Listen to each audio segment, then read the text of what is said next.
el ánimo de compartir la santa palabra de Dios. Anoche decíamos que la verdad no tiene que ser agradable.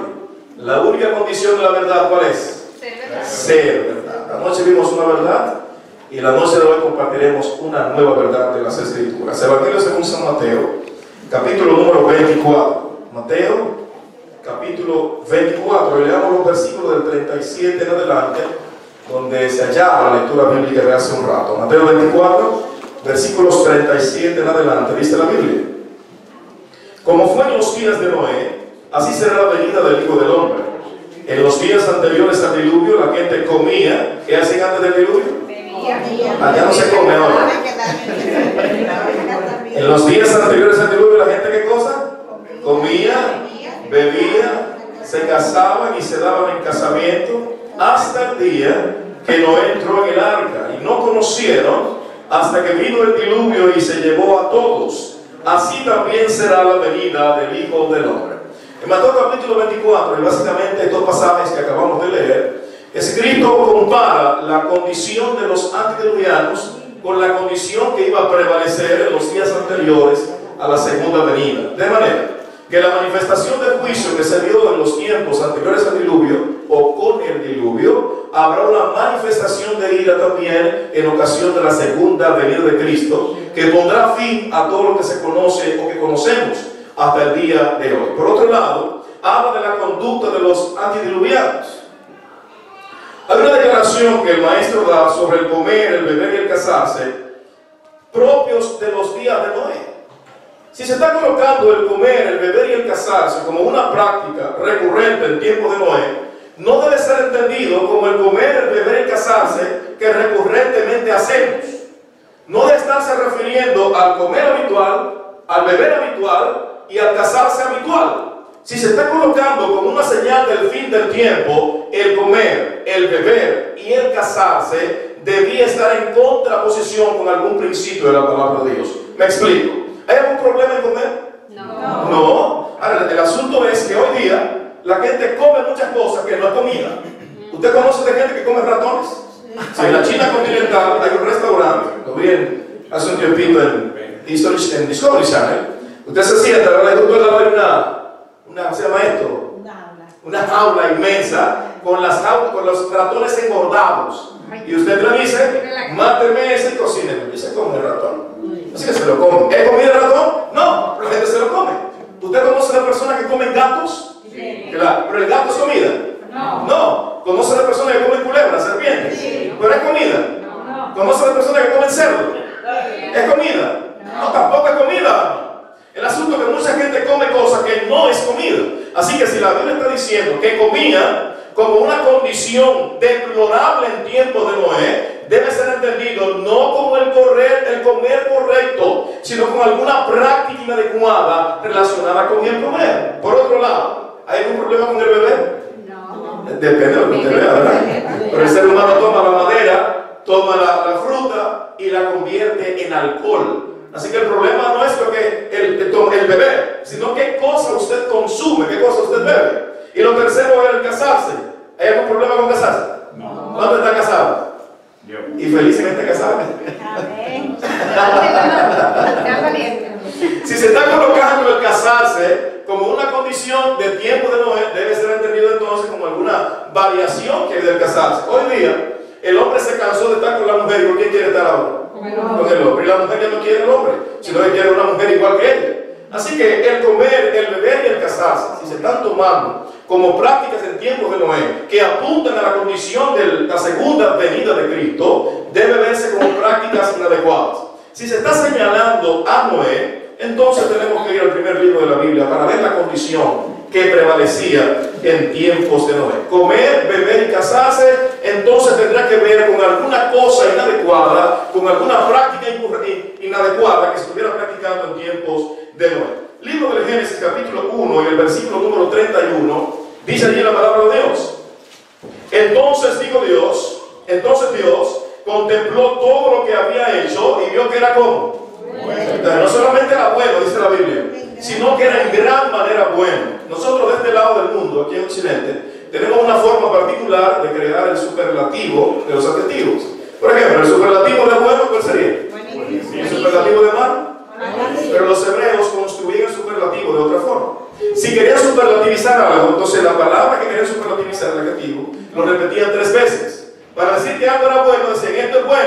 bueno, ¿y cómo más? Y si era 3 veces bueno, ¿cómo era? Buenísimo. Así que cuando Dios creó la tierra, vio que era buena, ¿cómo más? ¿Y cómo más? Y si era 3 veces buena, ¿cómo era? Era buenísimo. Por eso cuando en Isaías 6 se hace la triple mención de Dios, santo, santo, santo, no es haciendo mención a las 3 divinas personas de la divinidad, sino un superlativo. Si Dios es 3 veces santo, ¿cómo es entonces?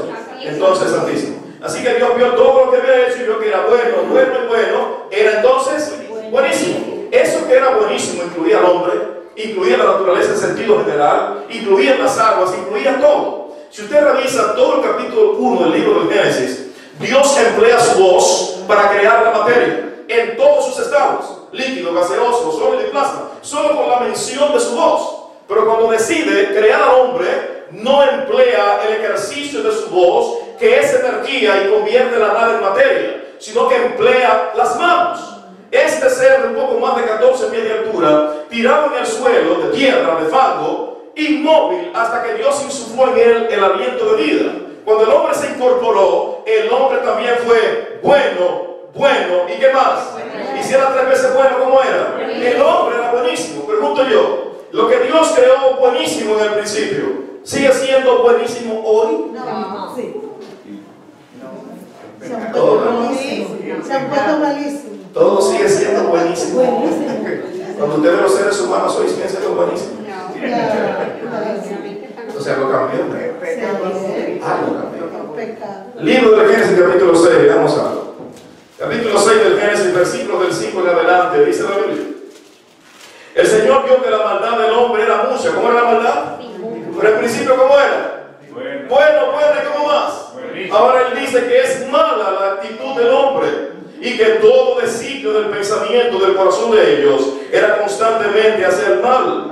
Y al Señor le pesó haber hecho al hombre en la tierra y le dolió en su corazón. Y el Señor dijo: raeré de la tierra a los hombres que he creado, desde el hombre hasta la bestia, el reptil y las aves del cielo, porque me pesa haberlos creado. Note, capítulo 1 del capítulo 6 hay una gran diferencia.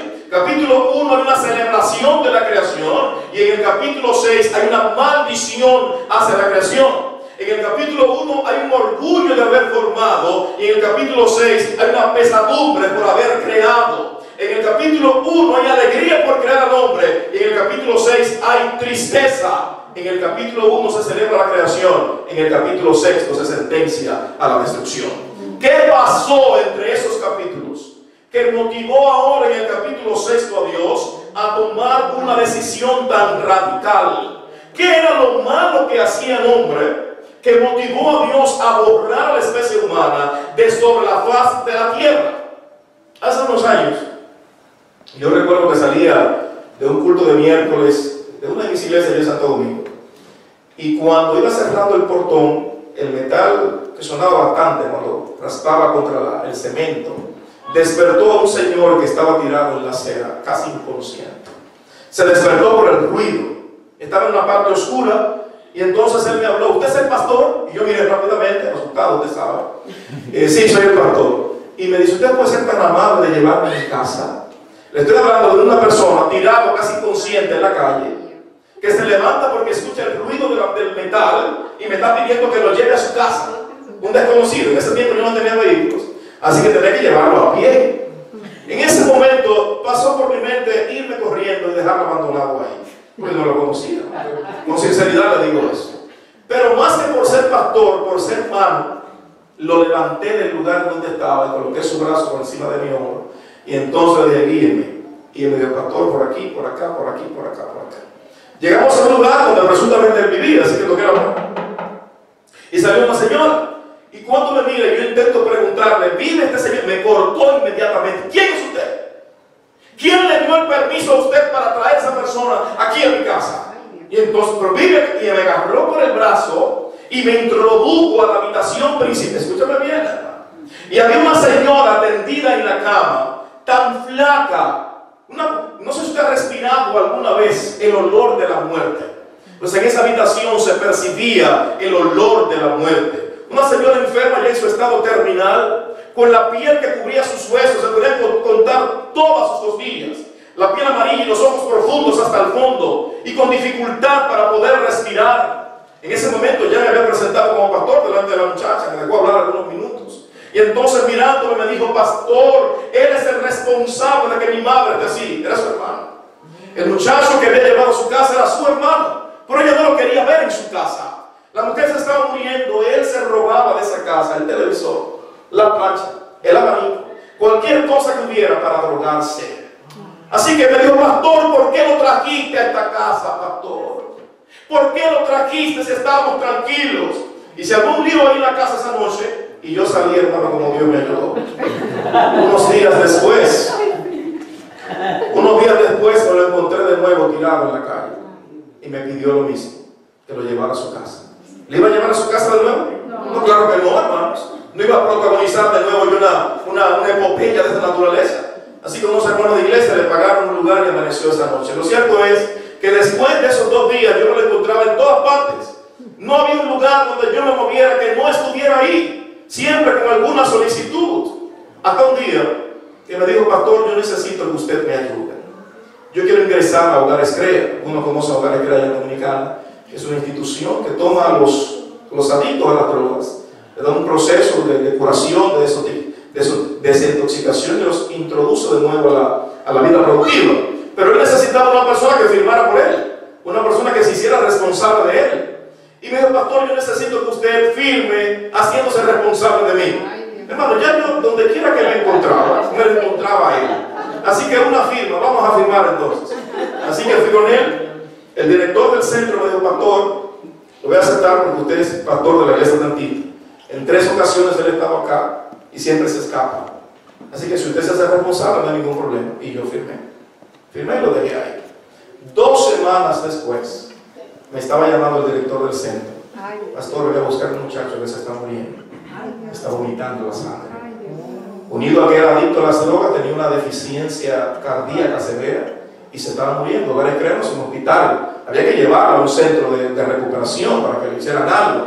Ya yo no podía caminar más con ese muchacho. Así que llamé a su hermana. Ya la madre había muerto para ese entonces. Le dije, mira, tu hermano está en Hogares CREA, está vomitando la sangre, se está muriendo. Y es necesario que un familiar vaya y lo asiste y lo lleve al hospital. Y me dijo, pastor, yo quiero agradecerle todo lo que usted ha hecho, pero déjelo que se muera. Déjelo que se muera, pastor. Llamé a su padre que vivía acá en Estados Unidos en ese entonces. Conseguí el teléfono, lo llamé y le conté lo que estaba pasando con su hijo. Y yo acepté lo que dijo la hermana, pero nunca pensé que iba a escuchar del labio de su padre. Porque desde acá por teléfono me dijo, pastor, déjelo que se muera. Y ahí en Hogares CREA, desangrando, se murió como si fuera un animal. Sin nadie a su lado. Nadie lo lloró. Y quien lo sepultó fue el ayuntamiento de la capital. Escúchame bien. Porque ahí no hubo nadie que se condoliera de él. Su madre ya estaba muerta. Y para su hermana y su padre, él no valía absolutamente nada. ¿A qué nivel de maldad puede bajar un ser humano que sus propios familiares no quieran saber de él? ¿Qué cosa puede hacer un hombre que se pueda convertir al final de sus días para su padre, para su hermana, en un animal? ¿Qué pueden hacer mis hijos? Que en un momento determinado yo no quiera ser su padre. ¿Qué puede hacer mi hija Gillian o que es mi hijo mañana? Que yo me horrorice de ser su padre. La Biblia está diciendo que la maldad del hombre era tanto que a Dios le dolió en su corazón haber creado al hombre y decidió borrarlo de sobre la faz de la tierra. ¿Qué cosa tan mala había hecho el hombre? La Biblia solo nos dice en Génesis capítulo 6 que todo designio del pensamiento del corazón del hombre era ¿hacia dónde? Hacia la maldad. Bajo ese epígrafe, maldad, usted puede enumerar una serie de cosas. Algunas podemos imaginarlas, otras podemos descubrirlas en la palabra de Dios. Lea conmigo Romanos 1 y un episodio que está muchos siglos después del diluvio, pero que nos puede ilustrar una conducta de los antediluvianos. Romanos capítulo 1, los versículos del 24 en adelante, note lo que dice allí la palabra de Dios. Romanos capítulo 1, 24 y siguiente, dice la Biblia: por eso Dios os entregó a la inmundicia, debido a la concupiscencia de sus corazones, de modo que deshonraron sus propios cuerpos entre sí mismos. Cambiaron la verdad de Dios en mentira y adoraron y sirvieron a las criaturas antes que al Creador, que es bendito por los siglos de los siglos. Amén. Por eso Dios los entregó a pasiones vergonzosas, aún sus mujeres invirtieron las relaciones naturales por las que van en contra de la naturaleza. De igual modo también los hombres, dejando la relación natural con la mujer, se encendieron en sus malos deseos unos con otros. Nota lo que está diciendo Pablo. Pablo está escribiendo en Roma en el siglo I, el año 96 aproximadamente. Y dice que las mujeres habían cambiado la relación natural en contra de la naturaleza. Lo natural es que una mujer tenga ayuntamiento sexual ¿con quién? Con un hombre. Si está en contra de la naturaleza, es porque en Roma, en el siglo I, ya se practicaba el lesbianismo. Posteriormente señala a los hombres que dejando la relación natural con la mujer, se encendieron en sus malos deseos unos con otros. De manera que en tiempos de Pablo ya se practicaba el lesbianismo y ¿qué más? Y la homosexualidad. Recuerde que Mateo 24 presenta la condición de Noé en lo relacionado con el matrimonio como una condición que apuntaría a la segunda venida de Cristo. Si hay un trastorno del matrimonio, si hay una aberración en contra del matrimonio, es la homosexualidad y el lesbianismo. Si usted lee Génesis capítulo 18 y el capítulo 19, y estamos hablando de unos años posteriores al diluvio ya, en un momento determinado Dios decidió destruir la ciudad de Sodoma y Gomorra. Y algo de esto voy a hablar el sábado en el sermón final de la mañana. Decidió destruir la ciudad de Sodoma y Gomorra y envió unos ángeles con la comisión de destruir las ciudades de la llanura.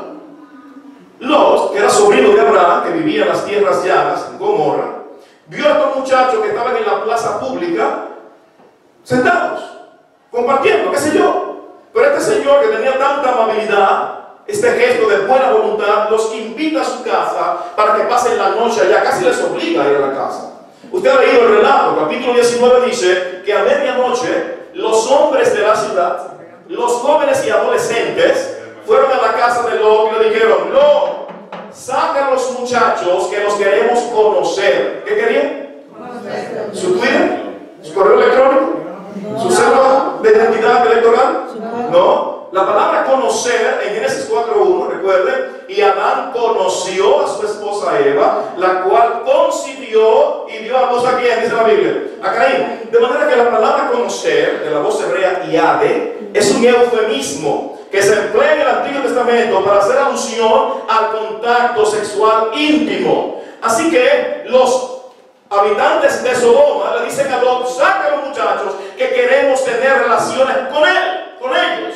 Lot les dice: tengo dos muchachas aquí, mis dos hijas, que no han conocido varón. Las voy a sacar al patio para que hagan con ellas lo que ustedes quieran. Y ellos dijeron: si no haces lo que te pedimos, te haremos a ti peor que a ellos. Es decir, los violamos a ellos y te violamos también a ti.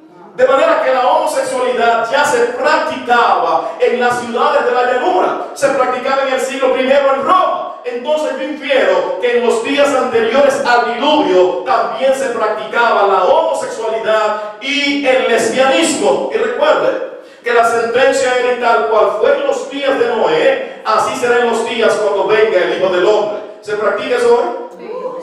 ¿Usted sabe lo que es la coprofagia? La coprofagia es el consumo de heces fecales asociado al acto sexual. Lo mismo que la coprofilia. Es el embadurnarse de heces fecales y posteriormente tener relaciones sexuales. Eso se practica hoy día. ¿Sabe lo que es la zoofilia, verdad? El contacto sexual íntimo con la bestia, con el animal, que se practica hasta el día de hoy. Y todo tipo de orgía y desviación desde y hacia el objeto sexual se practican hoy día. Hace ya muchos años, recuerdo que estaba en la universidad estudiando la licenciatura, y una maestra que nos daba la asignatura Principios de Salud, se llamaba, era una doctora, nos contó un incidente de una señorita, yo 13, 14 años, que estaba cruzando la calle y un carro la impactó y la mató. Así que la llevaron a la morgue más cercana, pero en ese hospital, en ese lugar, trabajaba un necrofílico. Un necrofílico es el que siente amor por los muertos. Necro muerto, fileo, amor por los muertos. No de llevar a la flor el día 1 de noviembre al cementerio, es de intimar sexualmente con un cadáver. Así que este señor enfermo trabajaba en ese hospital y llevaron a esta niña cuyo cuerpo todavía no había entrado en rigor mortis y tenía cierto nivel de flexibilidad. Así que él era el encargado de la morgue, cerró las puertas tras sí para violar el cuerpo del cadáver. y fue encontrado en el acto mismo violando la muerta. Eso se practica hoy, hermano. Hace unos años atrás circulaba un video por la internet de un neandertal, un salvaje, un monstruo, violando a una niña de 3 años. De 3 años. Esa es la sociedad que nosotros tenemos hoy. Y si vamos a hablar de la violencia, cosas que también debieron existir en los días anteriores al diluvio, entonces no habría tiempo para yo contar tantas cosas. Recientemente, un señor llegó drogado a su casa, borracho allá en Dominicana, bajo los efectos del alcohol. Tenía una nena de 6 meses aproximadamente de nacida. Y llegó preguntando por la cena y la comida y todo. Y la esposa le dice, mira mi amor, no se pudo porque la niña pasó todo el día llorando y todo eso. Y él estaba por los efectos de la droga, borracho, enfermo. Tomó a la niña por la pierna y reventó su cabeza contra la columna de la casa. La mató en el acto. ¿Cómo suceden cosas así, hermano mío? ¿Cómo? Y recientemente, la semana pasada en Nueva York, un señor mató a golpes a su hija de 6 meses también. Aquí mismo en Nueva York. Son las cosas que pasan día a día. Una sociedad que se está desmoronando y cayéndose a pedazos. Quizá usted leyó en la prensa de un señor que frente a su hija de 12 años, con un machete en mano, destazó a su esposa, la cortó en 1000 pedazos frente a su hija de 12 años. ¿Usted puede creer una cosa igual? O un esposo que llegó borracho a su casa y con un martillo despedazó la cabeza de su propia esposa. Eso pasa hoy día. Ese es el mundo en el cual nosotros vivimos. La Biblia dice tal cual fue en los días de Noé, así serán los días cuando venga el Hijo del Hombre. Y yo creo que por mucho hemos pasado a los días anteriores al diluvio, cuyo designio y pensamiento e intención natural del hombre era constantemente solo hacia el mal. Así que Dios llamó a Noé y le dijo, mira, voy a destruir el mundo con agua. Solo a ti he encontrado justo. Saben que mucho se ha hablado de la fe de Abraham. Y hemos bautizado a Abraham como el padre de la fe. Y si bien es cierto que el título es merecido y que Noé ocupa un lugar importante en la galería de hombres de la fe descritos en Hebreo 11, pero yo considero que deberíamos darle un poquito más a Noé por lo que él hizo. Cuando Dios le pide, construye un arca de madera de 3 niveles, piso primero, piso segundo, piso tercero, una sola puerta, una sola ventana, porque destruiré el mundo con agua. Cuando no llovía en aquellos tiempos, usted revisa Génesis 2, se va a dar cuenta que solo un vapor de agua mojaba la superficie de la tierra. Así que lo que Dios advertía era inusitado e iba en contra de las leyes físicas establecidas hasta ese momento. Sin embargo, Noé le creyó a Dios. Amén. Pero yo quiero que usted vea por qué Noé debe ser considerado también padre de la fe. Lea conmigo Génesis capítulo 6 y el versículo 18. Dice la Biblia, Génesis capítulo 6, versículo 18 dice, pero estableceré mi pacto contigo y entrarán contigo en el arca tus hijos, tu esposa y las esposas de tus hijos. Note, Dios hace un pacto con él de que se salvaría su esposa, sus hijos y las esposas de sus hijos. ¿Qué edad tenía Noé cuando Dios hizo el pacto con él? ¿Qué edad? ¿Cuántos años tenía? Lea conmigo el capítulo 7 y el versículo 11.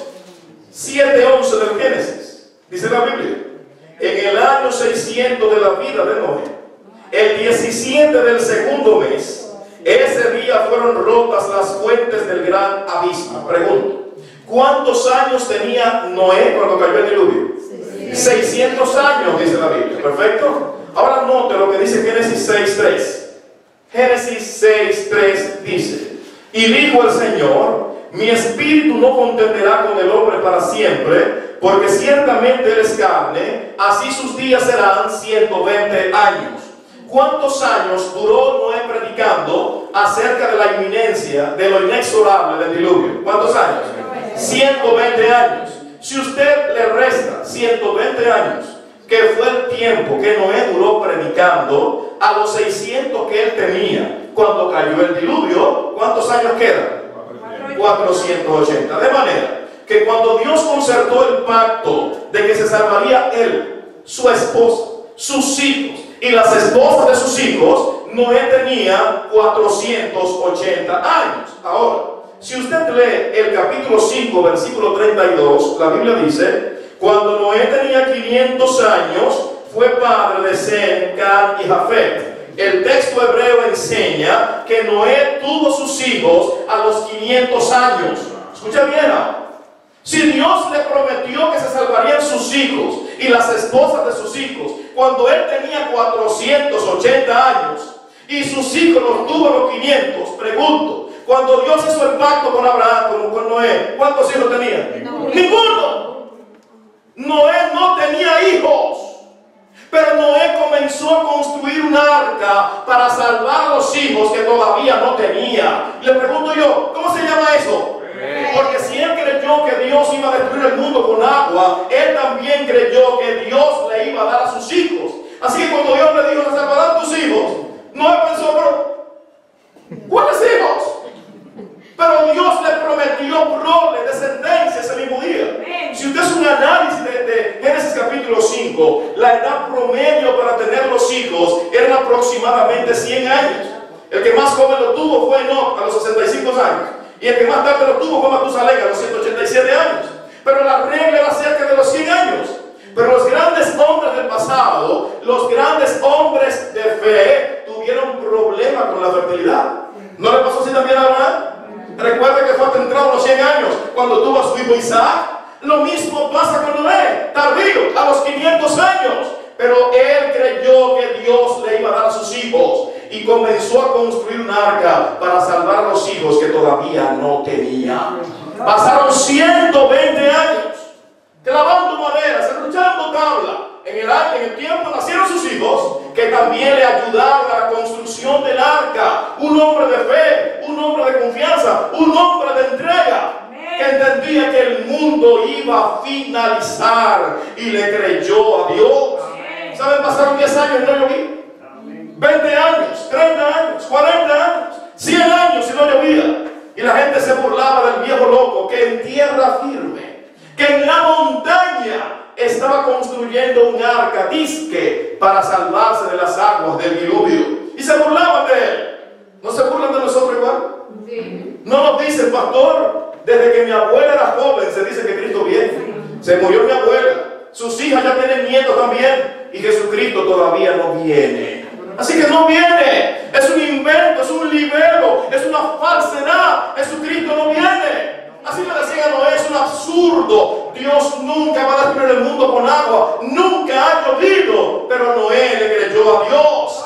Pasaron 110 años y no caía una gota de agua. 119 años y el cielo con ese azul impresionante y los rayos del sol que casi cegaban. 120 años sin caer una gota de agua. Cumplidos los 120. La Biblia enseña que entraron dentro del arca de salvación en grupos de 2 en 2 y de 7 en 7. Y yo quiero que veamos algo que dice la palabra de Dios. Libro del Génesis, capítulo 7 y el versículo 16, dice la Biblia: vinieron macho y hembra de toda carne, como lo había mandado Dios, y luego el Señor cerró la puerta. Analicemos algo. La civilización antediluviana, que debió tener una capacidad mental extraordinaria, genios, porque si vamos a pensar en civilizaciones posteriores al diluvio, como la egipcia, que todavía nos aturde por su ingenio, por su creatividad, debemos inferir que los antediluvianos eran sumamente inteligentes. Coloco un ejemplo sencillo. En el valle de Giza, en el Valle de los Reyes en Egipto, hay 3 grandes pirámides. La pirámide del Keops, Kefren y Miquerino. La pirámide del Keops atraviesa el meridiano que tiene más tierra y menos agua, en un cálculo casi exacto, casi en el centro de la tierra. Cada ladrillo se calcula que debía ser movido por 100 hombres. Escucha bien. En la falda de la pirámide del Keops se encontraron unas perforaciones, unos huecos. Se cree hasta el día de hoy que los egipcios no manejaban la técnica de la metalurgia. Así que ¿cómo hicieron la broca, la mecha de taladro? Cuando vinieron, se cree que la broca de taladro penetraba 2.5 milímetros. ¿Cuánto penetraba? 2.5 milímetros. ¿Eso es mucho? No, eso no es nada, ¿verdad? Ahora, el hombre del siglo XXI, que su forma de mandar satélite a Marte, lo único de aquello, crea la huidia o el diamante sintético y fabrica una mecha de taladro, una broca, para penetrar en el mismo lugar, la piedra de granito rojo de la pirámide del Keops en Egipto. ¿Y sabe cuánto penetra esa roca moderna del siglo XXI? 0.5 milímetros. La que se fabrica hoy que haya ido alguna vez a las planicies Nazca en el Perú. Hay unas inscripciones en el desierto de las planicies Nazca que la única forma de cómo pudieron haber sido grabadas allí debió ser por un artefacto volador. Pero el avión se inventó ayer. ¿Cómo lo hicieron? ¿Cómo grabaron estas marcas en el desierto que permanecen hasta el día de hoy? Habla del ingenio y de la creatividad. Hace unos años se fue a mover una momia que estaba acá en el Museo de Atlanta, Georgia, para moverlo al Museo del Cairo en Egipto. El curador por accidente tocó la planta del pie de la momia que todavía mantenía flexibilidad. ¿Cómo lo hacían? ¿Cómo sacaban el cerebro por la nariz y destrozar el cráneo? ¿Cómo lo hacían? Y son grandes misterios que la ciencia todavía no ha podido constatar, probar, certificar, porque son casi hasta absurdos. ¿Cómo lo hacían si supuestamente ellos estaban en una condición de inferioridad en función a nosotros? Hermanos, el ser humano no es un proceso de evolución, sino en un proceso de involución. Voy a una iglesia acá en Nueva York la semana pasada y justo al frente está llena de rejas. ¿Qué lo vio, pastor? Rejas por todas partes. ¿Por qué tiene rejas? ¿Por qué? Porque si no tiene rejas, los dueños del lugar se meten a medianoche y acaban con todo. ¿Eso habla de civilidad o habla de retroceso? ¿Por qué andamos con una pistola en el cinto? ¿Para defendernos de quién? ¿Hablamos de civilidad? No, hablamos de retroceso. Porque no vamos en un camino ascendente, sino descendentemente. No vamos creciendo, vamos bajando. Y la capacidad mental humana se está desacelerando. Vamos bajando, vamos decreciendo. Ese día, cuando los animales van entrando de 2 en 2 y de 7 en 7 dentro del arca de salvación, los antediluvianos, que eran brillantes, de mentalidades conspicuas, ni siquiera se inmutaron. Los animales actuaron como debía haber actuado el hombre, y el hombre actuó como actúan los animales. El mundo destruyéndose, cayéndose a pedazos, y ellos quedaban afuera todavía comiendo, bebiendo, casándose y dándose en casamiento. Y la Biblia dice que en un momento determinado, Noé y sus hijos entraron dentro del arca de salvación. Y si lees el capítulo 7 te vas a dar cuenta que pasaron 7 días dentro del arca y no cayó una gota de agua todavía. Pregunto yo ahora, hermanos, si Dios te dice 120 años después voy a destruir el mundo, y 120 años entras dentro del arca con cientos de animales apestosos dentro del arca, con un movimiento y calor y una incomodidad terrible, y pasa el primer día y no llueve, y pasa el segundo día y no llueve, ¿qué piensa usted? Pero verdad, Dios, esto no va a funcionar. La fe de Noé fue terriblemente probada. Ahora pregunto yo, ¿sabía Noé que estaba seguro dentro del arca? Su fe fue probada. No había llovido, hermanos. Los que estaban fuera sabían que estaban perdidos.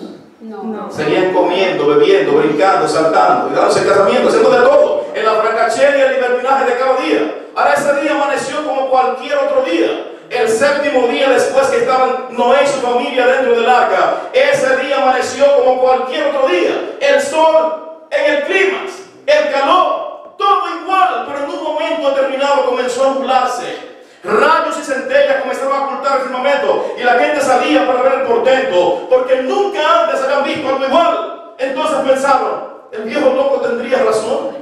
Y en un momento determinado comenzó a llover. La Biblia dice que el gran abismo se partió, chorros de agua desde abajo y desde arriba, en todas direcciones, lanzando piedras y troncos por todos lados. La desesperación, el caos. Y la gente comenzó a correr al único lugar donde había seguridad. ¿Cuál era?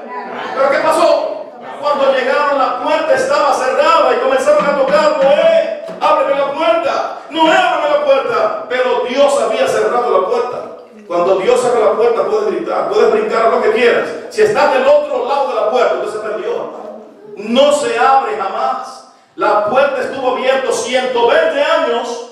120 años de misericordia, 120 años de gracia, y la gente no hizo caso. Ahora yo quiero que analicemos algo de Mateo capítulo 24, que no queremos pasar por alto la noche de hoy. Mateo capítulo 24, los mismos versículos que leímos ahorita, para que usted vea qué cosa nos dejó Cristo ahí sobre el diluvio de Noé. Mateo 24, 37 al 39, dice la Biblia, 38 y 39. En los días anteriores al comía, bebía, se casaba y se daban en casamiento hasta el día que Noé entró en el arca. Y no conocieron hasta que vino el diluvio y se los llevó a todos. 2 veces se repite la preposición hasta. ¿Por qué el Mesías está introduciendo 2 episodios relacionados con el diluvio con la preposición hasta? Analicemos de nuevo. Primera preposición, la primera vez.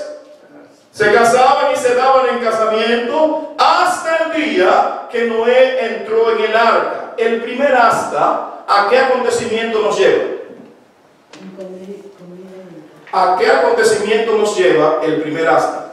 Comían, bebían, hasta el día que Noé entró en el arca. El primer hasta, ¿a qué acontecimiento nos introduce? ¿Cuando Noé qué?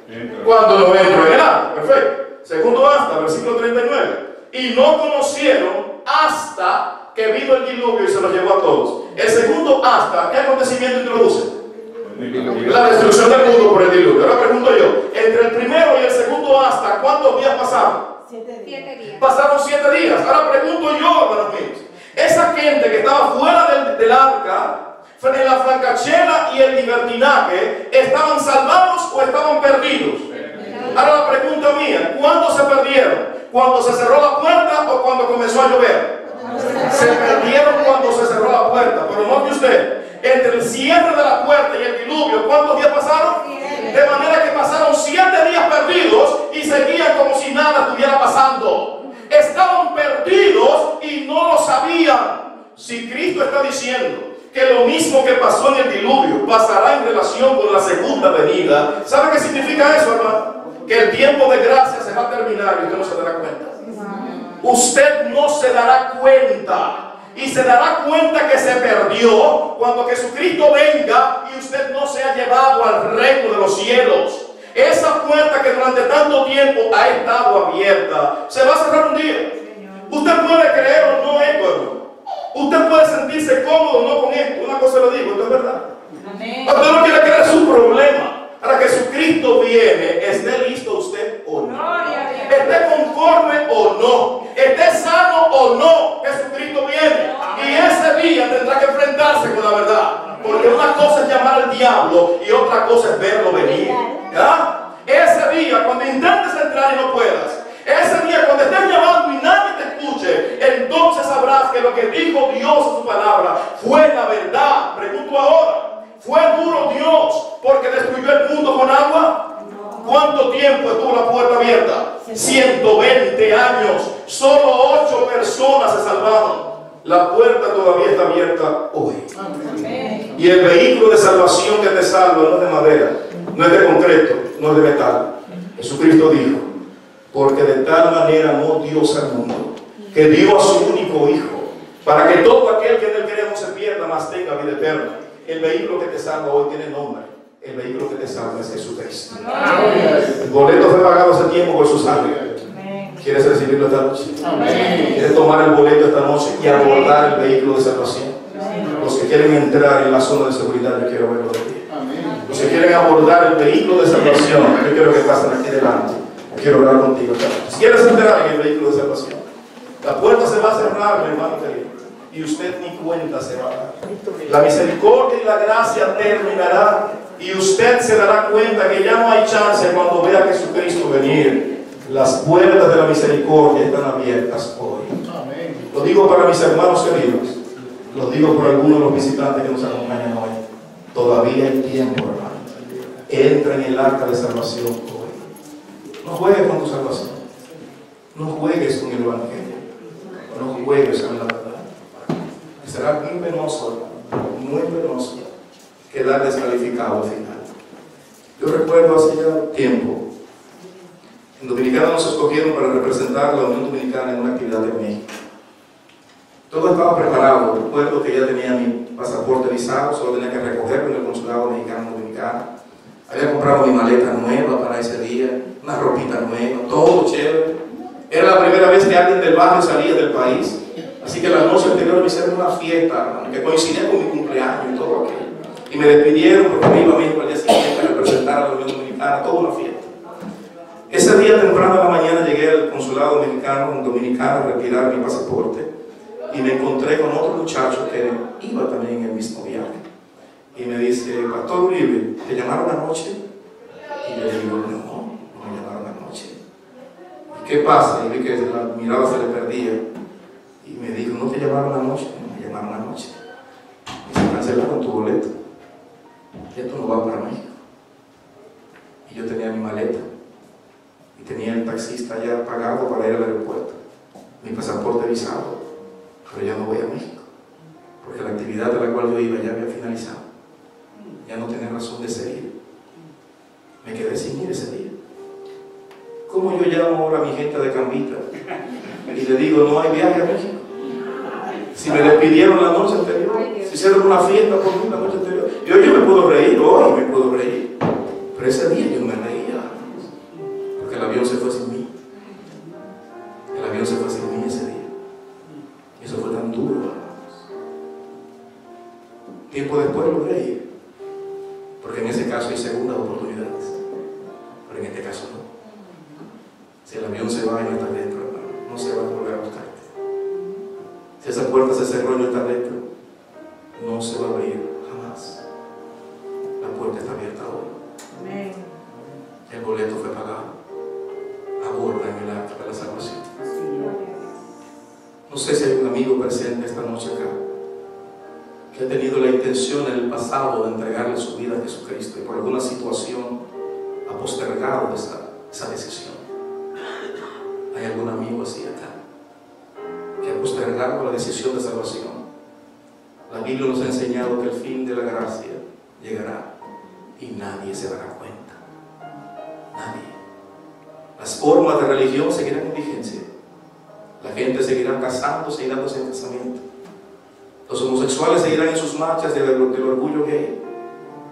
La gente seguirá desperdiciando sus vidas y se darán cuenta que se perdieron cuando Jesucristo venga y nos sean llevados al reino de los cielos.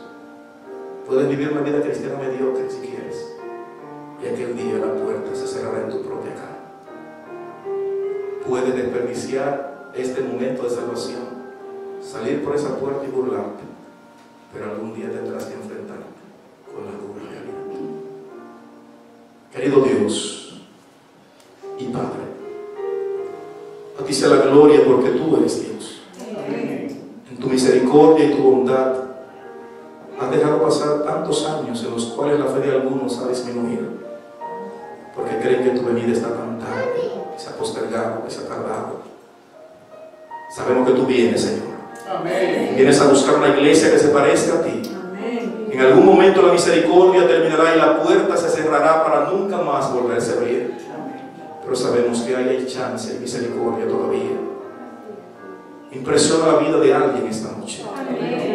Toca la vida de algún corazón esta noche que hoy decida rendirse a ti, que hoy decida entrar en el arca de la salvación. Si habla algún hermano cuya fe ha decrecido, si habla un hermano que ha perdido la visión, entonces te ruego, Señor, esta noche que tu Espíritu Santo le infunda nuevas energías y fuerza, que no salga del arca de la salvación. No es tan cómoda, no es tan espaciosa, no podemos hacer lo que queremos, pero es el lugar de seguridad. Oh Señor, ten misericordia de tu iglesia, de tus hijos, y ayúdanos a tomar con seriedad esta vocación de vida y de servicio. Levantar en alto la verdad del Evangelio y advertir al mundo sobre lo inexorable del fin del tiempo, que el sistema de cosas que conocemos va a terminar, pero que hay un arca de salvación que es Jesucristo. Da a tu iglesia el Espíritu para hacer la obra que necesita hacer, y a los amigos que están en nuestro medio, impresionales con tu Espíritu Santo. En el nombre de Jesús, en el nombre de Jesús. Amén y amén. Amén. Mano, bendición.